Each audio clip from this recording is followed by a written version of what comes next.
All right, let's get started. Hi, everyone. Let's start with the sync, and I have a public service announcement at the end regarding Android P, the next version of Android. So I'll go last. So let's start with the sync. Who wants to start today?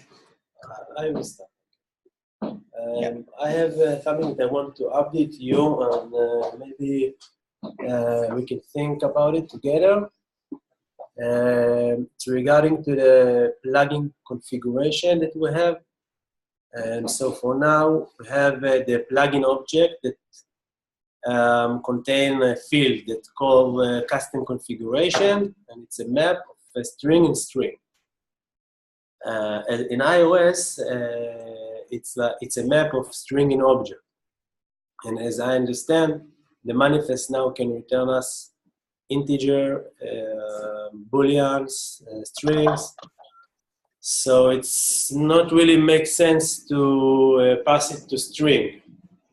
If we are getting a boolean or integer or number, or I don't know what. So I talked with one yesterday, and we want to change it to string and object.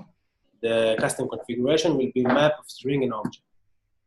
It may break some of you. I think that if you are expecting to get a string in the plugin and you will get an integer, so it will break your plugin. I don't think it will happen, but if it will happen, so be aware that you can expect to get number, integer, booleans, and not only string in the plugins. Where is the change done?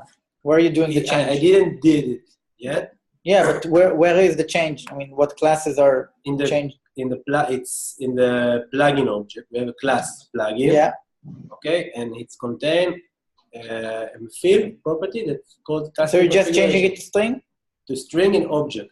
Not from string to object, yeah. Yeah. So in our interface, like we have all the interface that's called plugin interface, plugin I. That all the plugin should extend it before Anna changed it to the set plugin, something like that.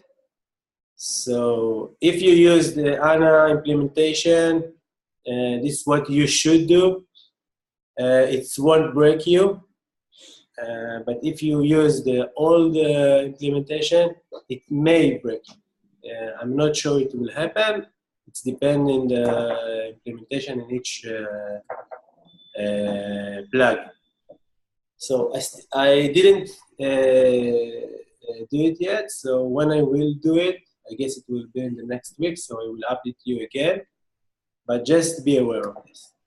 Okay. Once the pull request is ready, I suggest you post it in the Android channel. Yeah, of course. And I'll highlight so that everybody is aware, and also we just want to be aligned with iOS. That's it. Yeah. Okay. Thank you. Who's next? I can go next. Please. So basically, last week I did a big change in the JS pipes, which is now more. It should be more stable. So we were experiencing loads of crashes, and the crashes were because of the.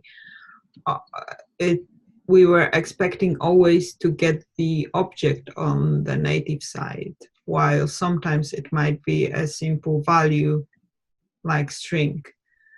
Well, by object, I mean like a JSON structure, because this is what the JavaScript object is. So basically, I've did that change, and I have to say the JS pipes works much more stable now.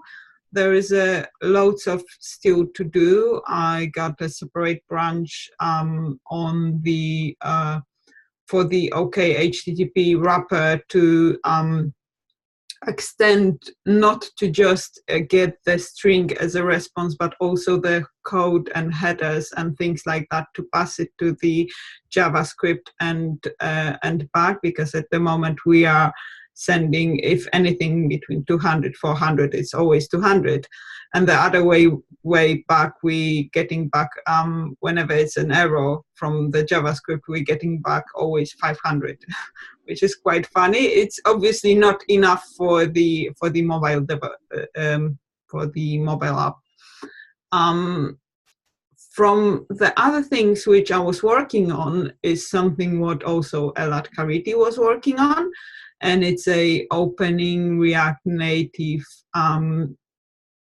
view from the cell click, and we achieve that at the moment because it was breaking some new rules regarding what's coming up next with the UI builder. Anyways, we are achieving that using the URL schemes.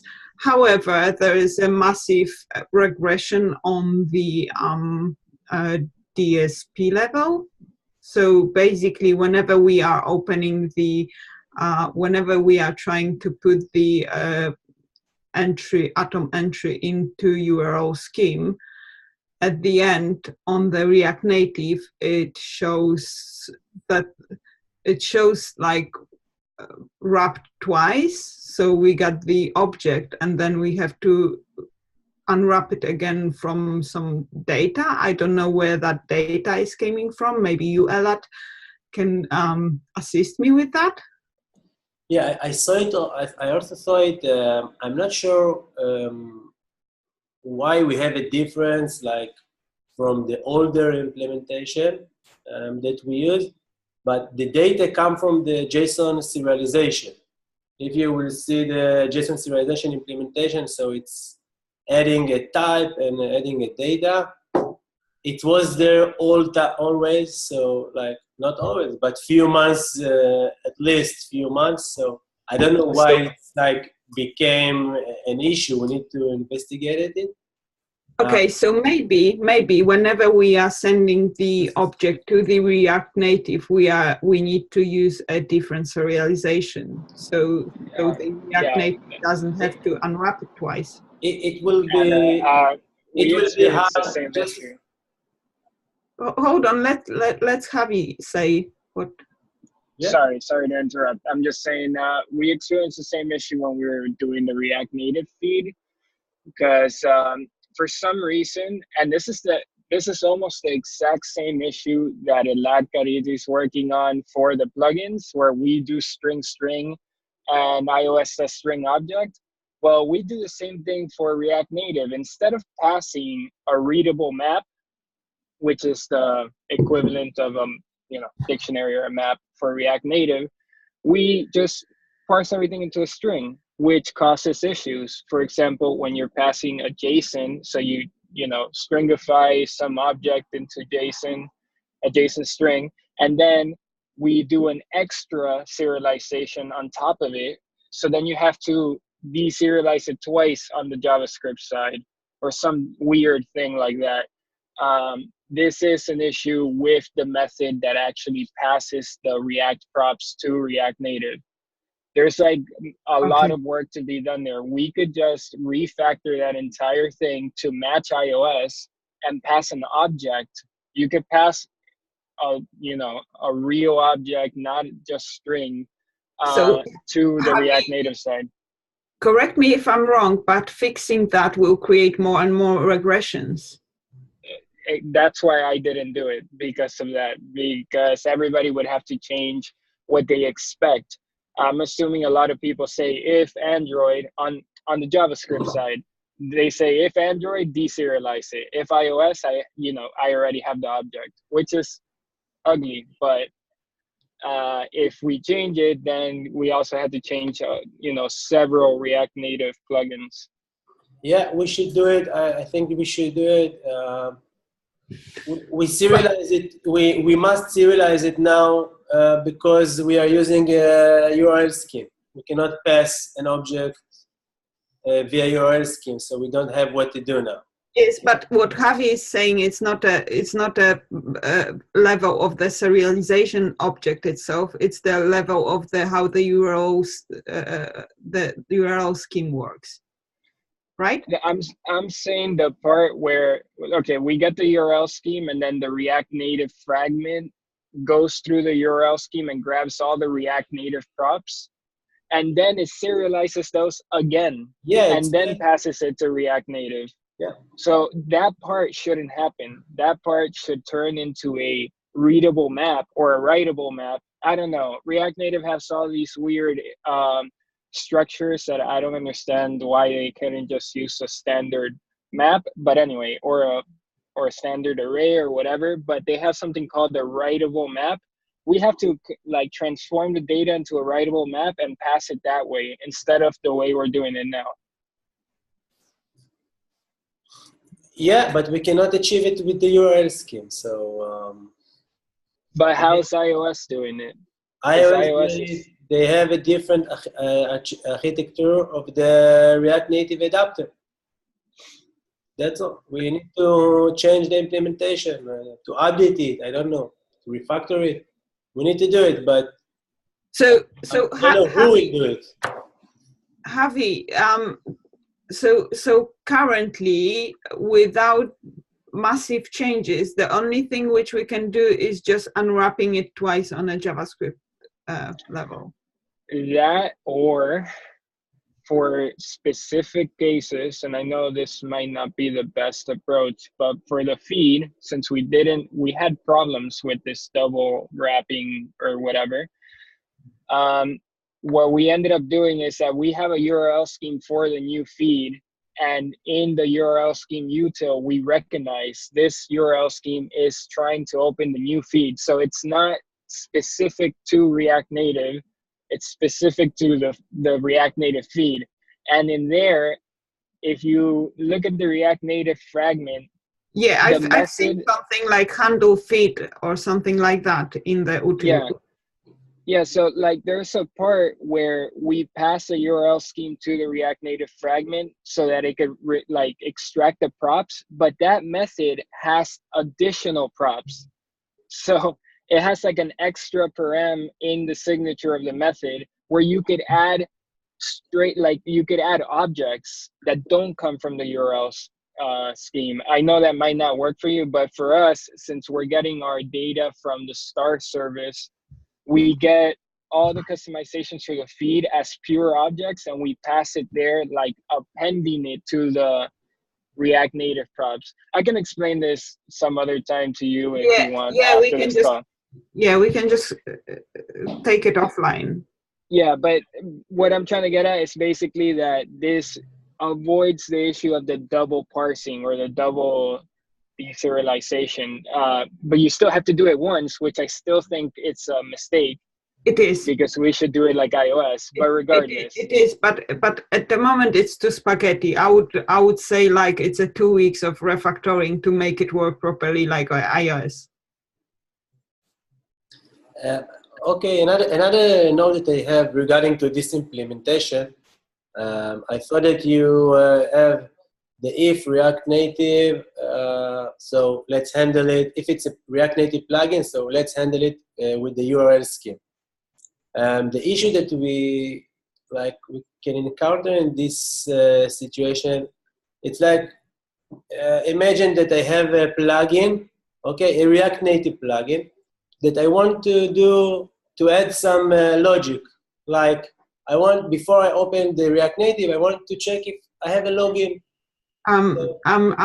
Yeah, Cariti, then you have to speak with Francois. I have not enough power to convince him that we are able to use, customized classes. It's like I've spent hours seriously on this discussion with Francois, and I have no more power for that. So I mean, I support you with all my power, but it's like I have no power to discuss that. It's like. But then you need a custom class. You need a custom class to open? No, we need custom present? Yeah, because if you would like to have a custom presenter.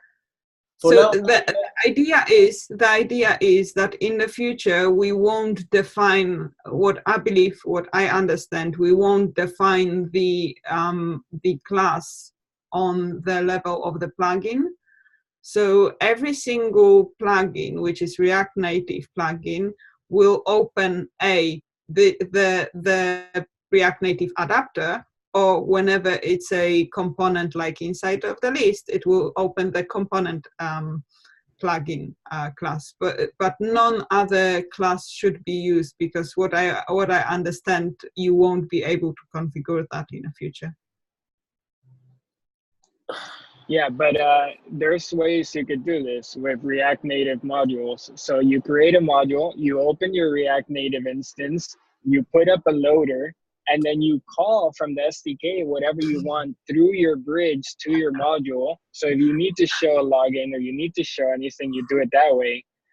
Yeah, so it's you can. I'm doing the React Native side. It's just an example, but I don't know what we will want to achieve in the future.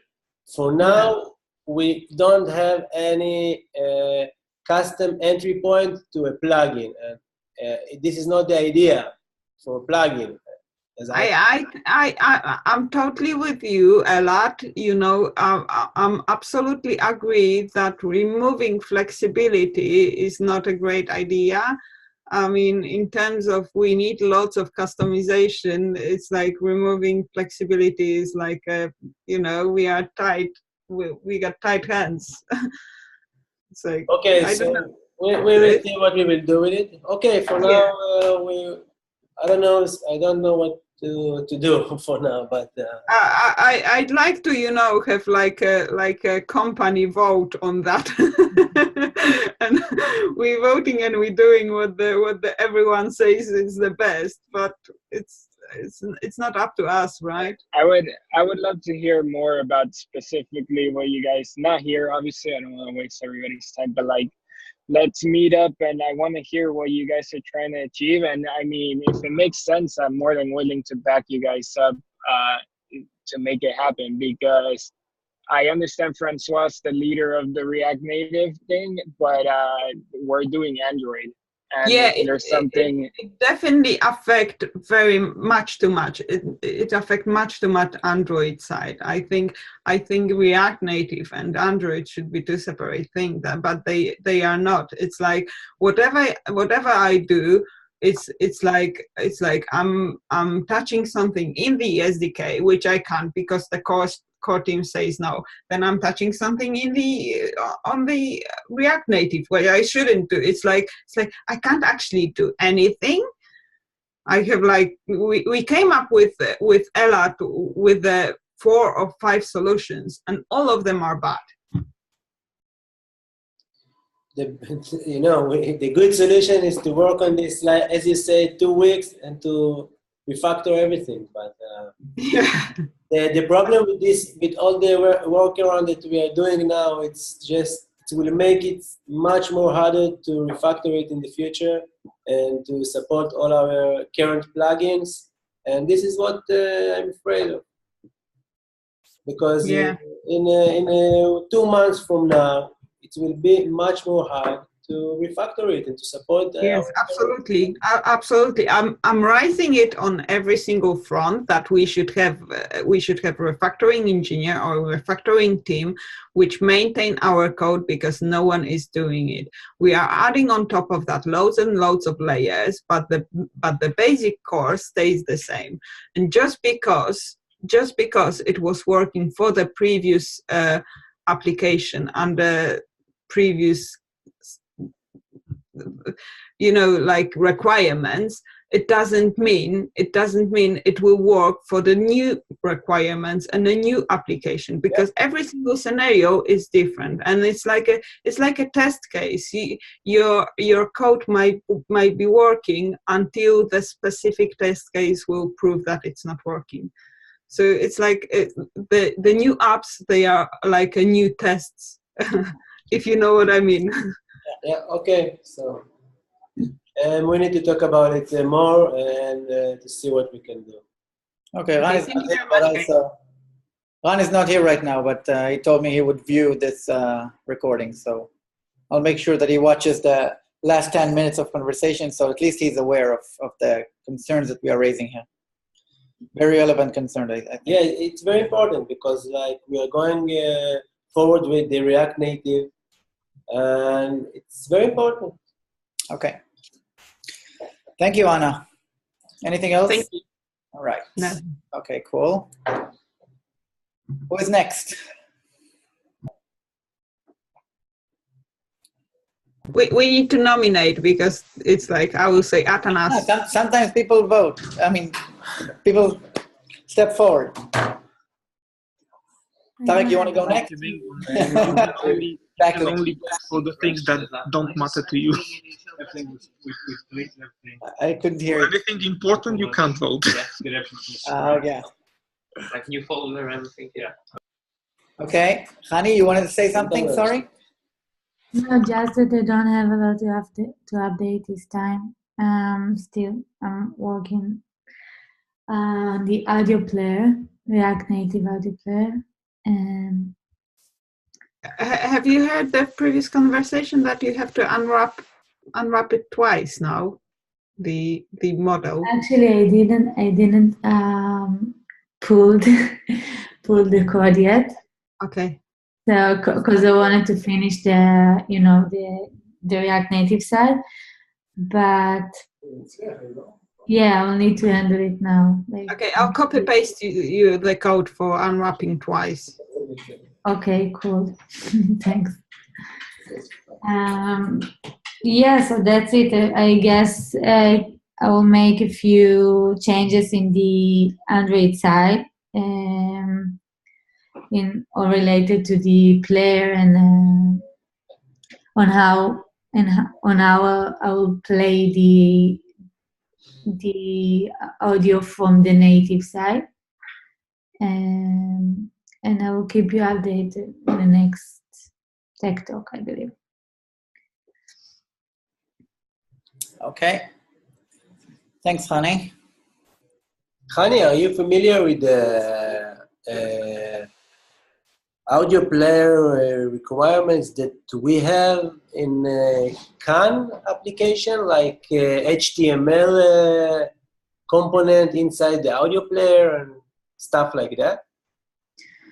So actually, I'm not, but I know that Karen did this job, and she gave me the task and all the requirements. So I believe she aware of the. But if there is something that you wanna add, so feel free to. You see the spec for the audio player plugin? But I will update Dan and tell him to talk with Hani about the requirements. Karen sent me the spec for audio player because I was curious what the US team is doing. There's a very big specification and with screenshots and everything, so it's very detailed. If you need to do something similar, at least you'll know what the product is aiming for right now and see if that can fit your needs as well. All right. Javier's, Tara, Javi, anyone? What about what about the FIFA integration? Yeah, so I'm gonna talk to the guys today. So that's what I said. So I think we could start this week, and it should be go pretty quick anyway. So when I took a look at the widgets, the integration should be really, really quick to do. They're really straightforward, and I already have a proof of concept somewhere with the integration done. So the original integration that I did. So it will it's native components in their SDK. So it will support right to left, left to right. I don't. Yeah, that would depend on their widgets. So if it's right to left, it's something they will need to add support for. So because the thing is, they are like self-contained views. So you don't do anything but just place a view in your layout, and that's it. So it's really, really easy. So Okay, cool. So essentially, you're creating a screen that hosts their views. The widget, yeah. Exactly. Yeah, that's pretty much it. So, But and the only thing is you maybe we need initialize the screen with something, and that's it. But maybe we need to provide a flag in the plugin or something like that this app is right to left, and to notify. Yeah, let's see if they actually support it, and I will contact them and see if they actually are planning to support that. Because the thing is, we could put it in the plugin, but if they don't support it internally in their views, it will not, have support anyway. Okay. So let me contact them, and I will get back to you and see. I'll put you anyway as CC as well, and see if they have any plans to do that. So, and tell them that we actually do really need this for a few clients. So in Israel. And then when it comes to things that I was doing, I was actually looking on the plugins, how we could actually develop plugins or make external developers develop plugins. And I know Ruben wrote this starter kit, it's great for be able to actually test the plugin, and it's fairly simple to use. So I'm actually using this for creating all our tutorials for external developers. My only concern, I don't know if you guys have any thoughts, is the fact that it's app specific, meaning that it works towards one app. So the thing is, it uses them first. We will need to republish the modular SDK because it's based on that, and then second, also it's based towards an app. So one of the things that when I was trying to develop a plugin is that it's really hard to get a sense of the real deal if you develop a plugin, with something that is not against the real app, because there is so much configuration things, that involved that it's pretty hard to get a grasp in reality if you're developing a plugin and you don't have the real deal. Because we could emulate the plugin infrastructure and everything, but if something changes, we will need to change the tutorials, and it can be, also, it will not be using the real thing that actually the apps and the whole plugin ecosystem thing that the apps are using. The only question it is that we need to configure an app specifically for the tutorial part. So I don't know if anyone has any questions for this. Otherwise, I'll take it with Udi and see what he thinks as well. There is pros and cons for both approaches. So just need to decide which one to use. And sorry, Javier, can I just comment on your on what you said now? So the entire topic is called enablement. This is what Udi referred to in the last company meeting. Is to allowing external developers to create plugins other than data source that we already use, other types of plugin, native plugins, maybe React Native plugins, to our ecosystem. And a major part of it is the documentation part and the tutorial part, and having proper demo apps that show how we're integrating plugins. So I think, Javier, what you're talking about now is the need for creating a demo app, a generalized demo app, that we can connect different types of plugin, whether it's a player, login, or different other types of plugins that they may be. This is an essential part in the enablement of any type of plugin. And I think just like we have River to showcase the capabilities of the UI builder, we should have a similar, like a white labeled app or a standalone app that can be used for this purpose. Yeah. Yeah, so definitely this is something to take with Udi, and But of course, as you said, it's like we have a lot of configuration that depends for each client and each plugin, so it's hard to have one application for all the plugins. No, I'm saying maybe this can be a template for creating the various examples. And I'm not saying that the sample project should cover all cases, but if you're creating a sample project for a login plugin, for example, you should have at least a basic login plugin with UI and that implements all the contracts and interfaces, that sort of thing. So that's the idea. How to get there, definitely something to take with Udi, but it's going to be a part of any documentation, because the only trouble which I'm seeing here is The only trouble which I'm seeing here is that part of our plugins contracts are implementing plugin I, which is that O implementation, and maybe this is a good point for refactor this contracts. I don't know. Yeah. Okay. Yeah. Yeah.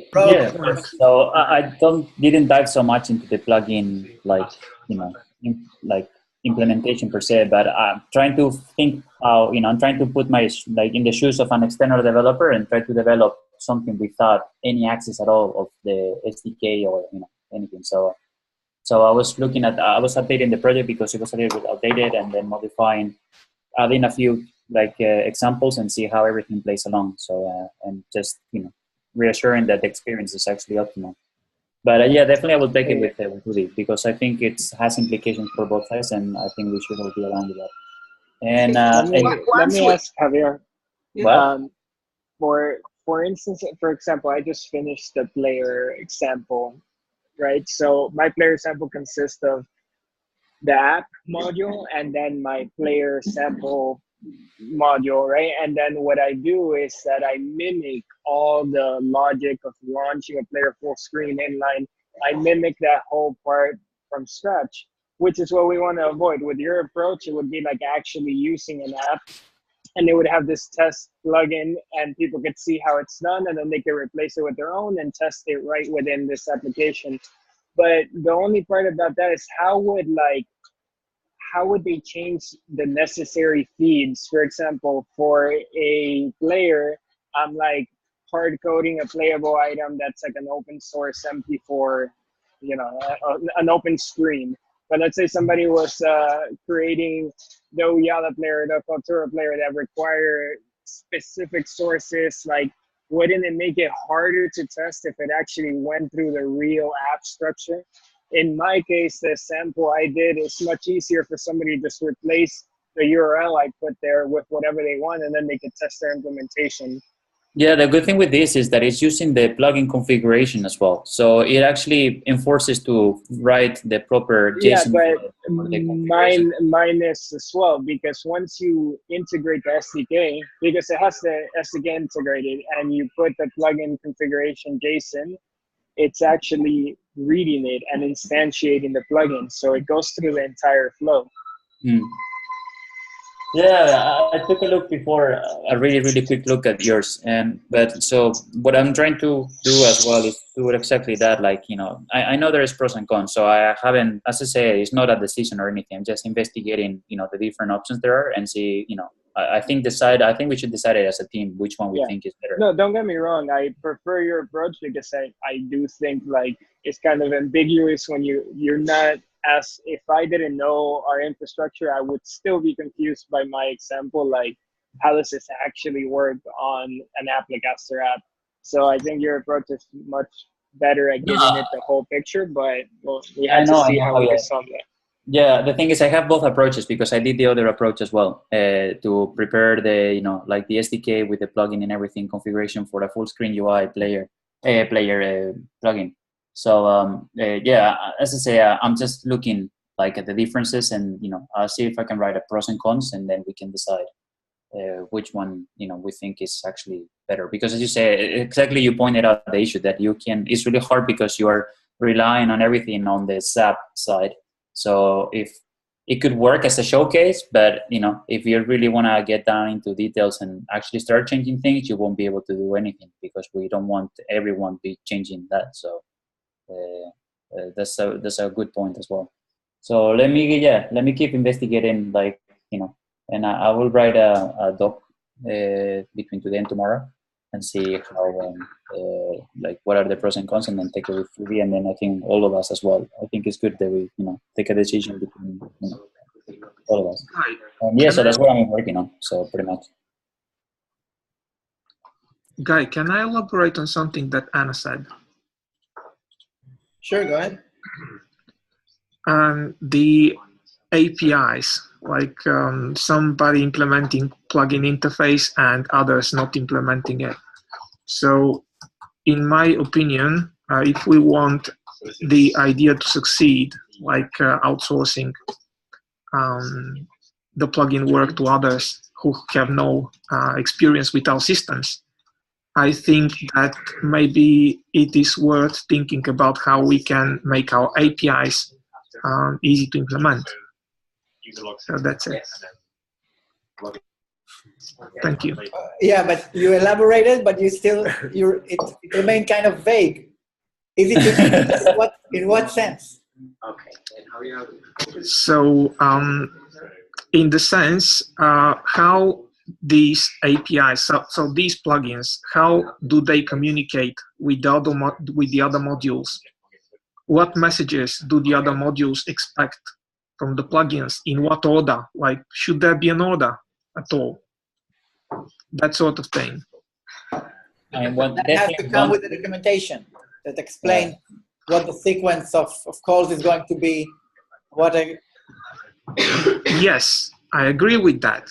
Mm-hmm. Or maybe it is not just the documentation, but also the thing that is being documented. Because if you have a component that has a very steep learning curve, or just the communication with the environment is very complex, it will be more expensive because it will take more time for people to pick it. And yeah, if it's easy, it's just like, this is the specification, this is a very easy API of communication between the plugin and the system. So you just need to implement these methods. You need to add a screen here, a screen there, and then you're ready. Yeah. Yeah. So this is what I wanted to point. So this is not the problem of today, but this will be the problem of tomorrow, in my opinion. That was what I was going to say. So the first time that we will know if we actually have a problem is that when we actually export one of the major, let's say, a major player implementation or a major login plugin implementation or other types of native or React Native implementations to external sources, and then learn on the go. Refactoring our interfaces or our implementations in advance just to make them easier will not necessarily solve a problem, because we will not know if they're easy enough to implement and understand. For us, some things are more intuitive, some things are less intuitive, and we are internal developers. Yeah, exactly. That's the thing. And like, you can't say to an external person, you can't implement it because you're stupid. Like, it's not what we do for internal developers, but like, you need a lot of insider information just to get things started. True. We will cover that probably by proper documentation, and we will. That's exactly what we're trying to avoid. So, Atana, so that's exactly what we're working on, is to avoid that issue. So first, for internal, because even internally, it's really hard to write stuff because there is no documentation. So, you really need to dive into actually the implementation of everything. Okay, so how can you write in the documentation that in order to send the identity of something on the CMS, you need to set the UI tag? But that's not part of the plugin, right? And what will the people think? Well, the UI tag may well be a part of the plugin, especially if it's a navigation plugin or a plugin that integrates in any way with the CMS. But don't the navigation plugins are changing? Like, they're completely abstracted from Applicaster 2, from what I remember, right? Like the new one that they're actually writing. Yeah, the React Native one. Yeah. Okay, so we are going to replace the UI tag with something more intuitive? Is that what you're saying? Yeah, so I think the whole idea, what the guys are working, is to completely remove Applicaster 2 from the new. That's fine. You can use a UI tag with DSP as well. You can rely on UI tag because all our code is making assumptions about using the UI tag as an ID. You won't use UI tag because the model that the plugin will get, it's a new one, and it doesn't have UI tag. Okay. Next step, I can explain a little bit more about it. This is very important. It's great that we are doing this. Yeah. It was time. It is, and there are other cases. This is an important task. There are other cases where things are not really intuitive at the moment, and again, we'll bridge that by using hopefully a good enough documentation. And if we see things that are not clear, we'll probably have to do refactors along the way and that sort of thing. But until we start, we will never know for sure that the enablement is ready. For you guys to see, like, the necessity of doing this. Like, we were going through the pipeline for integrations for LATAM, and we have currently 16 integrations in the pipeline for the next couple of, like for the next few weeks. So as you can see, this is something that is unhandleable. Like we cannot handle that in the region. I mean, only with we have like work there for many months. So yeah, only by ourselves. Okay, Gil, you go next. Yes, I want to present something. I want to share my screen. I need 5 minutes at the end, so let's try to Okay, I'll do it quick. maintain. Oh, yeah, more or less 10 minutes if that's okay. Okay, it's part of what of the new navigation. Okay, this part is specific for the separation of the toolbar from the navigation plugin itself. So instead, until now, the toolbar was part of the navigation plugin, which was not good enough if you want to mix and match toolbars and have different React native plugins. So I will explain a little bit about the main classes that will be used for the toolbar. The first one will be the toolbar plugin. It has not so many methods. Okay, this is the interface. The first one just brings back the toolbar, a native Android toolbar. The other one is for the menu creation. Another one is for setting the menu button. Another one is determines if we have this or not. Another one is to determine if the toolbar is overlapping, meaning if it's like on top of the frame or like it is below. Yes, Transparency. Yes. Transparent above. And set title. This is the only things that we need from the toolbar currently. We don't use the plugins directly. We have the toolbar manager, which is a singleton that has some methods that the SDK calls. The first one is getting the plugin. So if we have a plugin defined for the app, we will use it. If not, we will get the default one. And the default one will be different for legacy apps and UI builder apps, because UI builder apps gets different data from legacy ones. The legacy will use the CMS and it will load in the interactivity. And the UI builder apps will get the data from the reverse JSON that you probably know. So we configure it in the UI builder? Yes. The top part everything will be configured through the UI builder. I can show you later if I will have time, a short example how to do it. Can I have a quick question? Yes.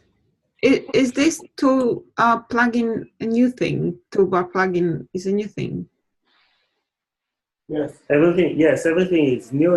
It's not yet integrated. It's not. Yeah, I'd rather to keep it like, whenever you're saying is a button set up, I'd rather to have a get instead. It's like whenever you have it, you have it. It's like, I think. What can you say? I didn't understand. Yeah, sometimes you need to, like, if you go back to the toolbar plugin, the interface itself. Yes. Yeah. The method, like, has menu button. Can we just have a get on that? But get menu plugin, get menu button, and then you check if it's null. Yeah. Nah. But it's not. Because sometimes you need to get to that properties, and then whenever we don't define it on a plugin level, we are not able to I don't think that you will have a situation where you need to get need from the SDK to get the button of the toolbar. It's like the button. The only reason that the menu button is spatial and it's like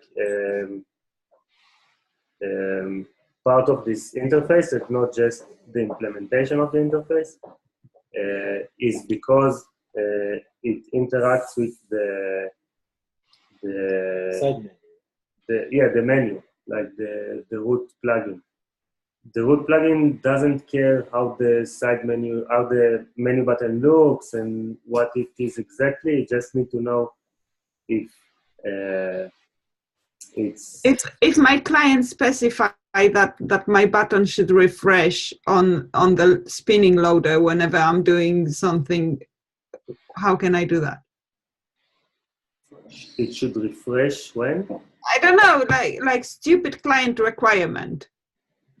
We don't support. You should know. She can create her own top bar, no? Yes, but we get a top bar. I think it's good to have the separation between, like, if you get the button and start doing stuff to the button using inside the SDK, and then you go back to having like coupled the code between the SDK and the navigation. It's not that good. Yeah, I think it should be as decoupled as we can for now. Like, this is the requirements for now. If we will have like a weird requirement that currently we cannot think about, then we should think how to change it. But I don't think that in this stage we can decide which weird requirement we will get. Okay, I don't want to take more time. Continue. It's like a just stupid question, sorry. So the toolbar manager has some methods that the SDK needs. Those are the main ones. We didn't use the integrated toolbar that Android has. Now we do. So the activity has this onCreateOption menu method. Okay, so now we use it and we just pass it to this onCreateOption menu delegate, and what it does, it takes the data and passes it to the plugin. Okay. Same goes for set title. Not really important. Set menu button, pretty much like straightforward. This is legacy stuff that the loading of data is different there. כמה דקות אתה צריך? 5. Okay. Those are not worth mentioning. And we also have the navigation data manager, okay, which is, this is the interface. It has only 4 methods. This one is not being used even. Get toolbar navigation metadata. You can see that it uses the screen ID because each screen can have its own navigation metadata. And it has this preload legacy toolbar data, which is for the legacy apps. Yeah, and that's pretty much it. On the SDK level, generic base fragment activity, generic base fragment activity. You will see a reference to this toolbar manager. It will be on the onCreate part, okay? Just like you had this root activity manager, you will also have in a separate line the configuration of the toolbar. Yeah, and you can see that everything is decoupled. I mean, the data is from a manager. It's not coupled to this activity, like currently we have on the root activity manager. So every manager does its own thing, and the plugin itself is pretty simple. So I don't have much time. I wanted to go into the new UI Builder plugin. I think I will do it next time. In general, it has more functions. It gets the assets from the UI Builder dynamically. It gets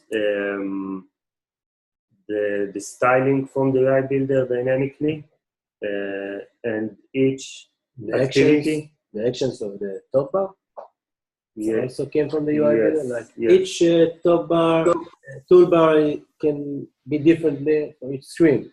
Yes, like on the main screen, you will have the live button, and on the, I don't know, the specific screen, UI Builder screen, you will have a button to open another relevant screen. I don't know, something like that. And yeah, okay, that's pretty much it. We'll continue next time. Thank you. Thanks. Okay. Thank you, Gil. So I'm going to take the last 5 minutes of this session. I might still 1 or 2 more minutes, but I'll try to make it quick. It's not going to be too detailed, but I do want to share something that is important related to the to Android P, the next version of Android. You guys see my screen now? Yeah, should. Okay.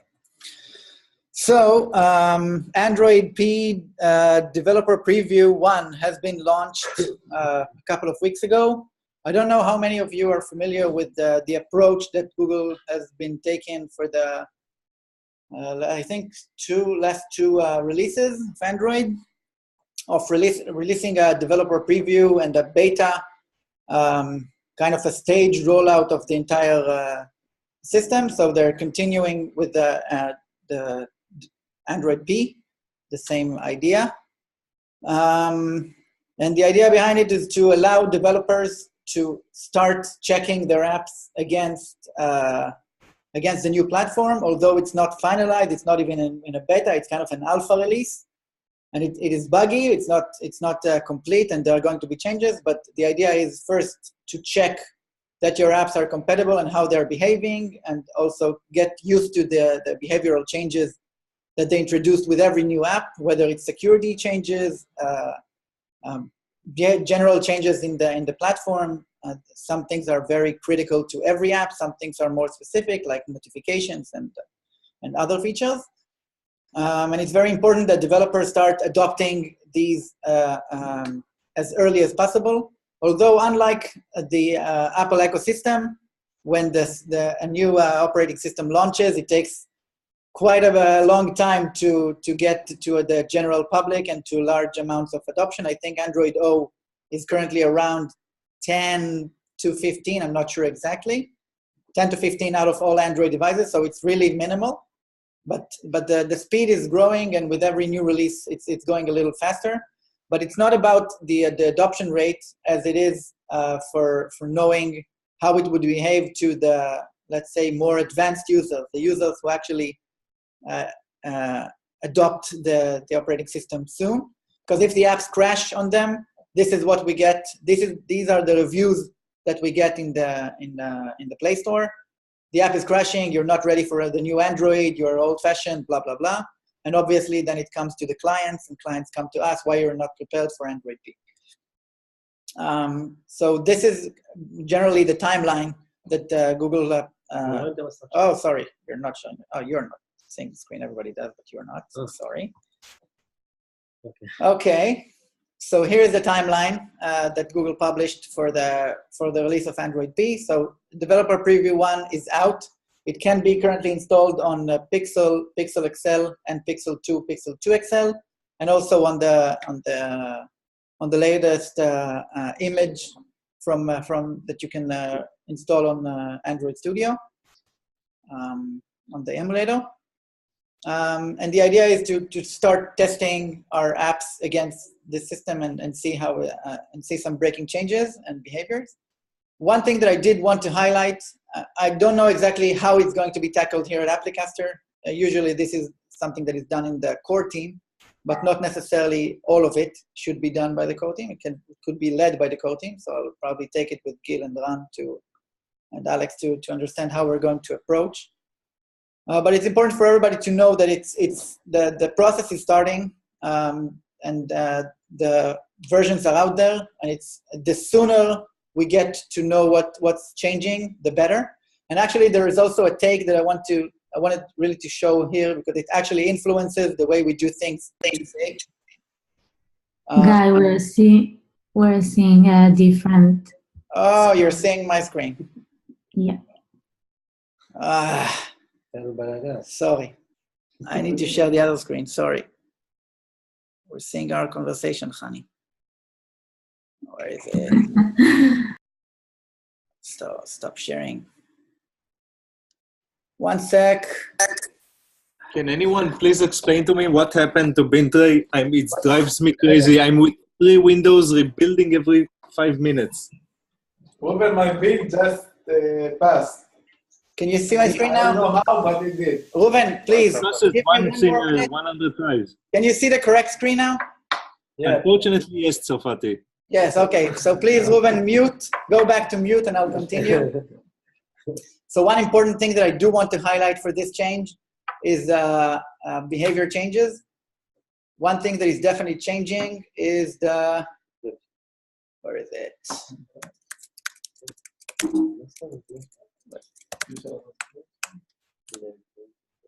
Yeah. Restrictions on non-SDK interfaces. In short, what Google is going to do is to prevent us from using anything that is not a public API for Android, which means if we're trying to hack things that are available from the Android SDK by using reflection and getting access to private or protected methods, and we probably do, and I guess we're not the only ones who do it, Google is starting to enforce that we don't do it. So in the developer preview, what it says here is that we are going to see if you install one of our apps and we do things in that sort, we'll start seeing kind of a toast notifications that warns us that we're doing that, and obviously some printing to the log.